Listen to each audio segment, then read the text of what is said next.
Ang tunay na dahilan ni Erica patungkol sa pag-alis sa Team Kalingap, yan ang ating tatalakayin ngayon mga Kalingap. Ngunit bago yan ay huwag nyo sana kalimutan na mag-subscribe sa ating channel at lalo na kay Kalingap Rab at Kuya Val Santos Matubang. Maraming salamat po. Marami nga po ang nalungkot at nanghinayang sa pag-alis ni Erica bilang beneficiary ni Kalingap Rab.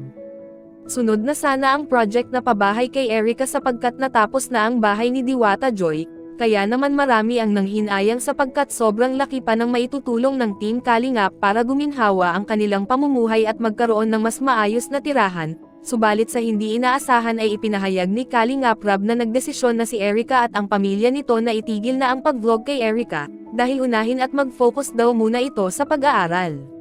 Ngunit ganun pa man ay marami ang Kalingap fans ang hindi kumbinsido sa naging dahilan na ito ni Erica dahil masyado daw itong mababaw para maging dahilan ng kanyang pag-alis. Marami ang nagsabi na baka ang pera ang isa sa naging dahilan kung bakit lumamig ang relasyon ni Erica sa Team Kalingap. Marami ang mga haka-haka na lumalabas dahil hindi malinaw kung ano nga ba ang tunay na dahilan. At paniguradong hindi matatahimik ang mga fans ng Team Kalingap kung hindi mismong si Erica ang magsalita. Para malaman ng lahat ay kailangan talaga ni Erica na siya mismo ang magsalita para malinawan din ang mga sumusubaybay sa kanya, dahil sa tingin ng maraming Kalingap ay deserve naman nila na malaman ang totoo dahil simula pa lang noong una ay sumuporta na sila at minahal na nila si Erica at maging ang tambalan nila ni Kalingap Edo na tinatawag na Edrica. Si Erica lang talaga ang tunay na makapagbibigay linaw sa lahat ng sumusuporta sa Team Kalingap.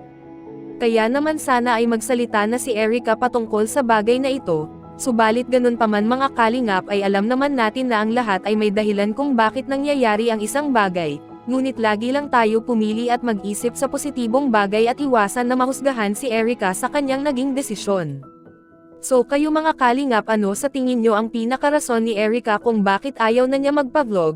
E-comment lang po ang inyong opinyon sa ibaba. Maraming salamat mga Kalingap.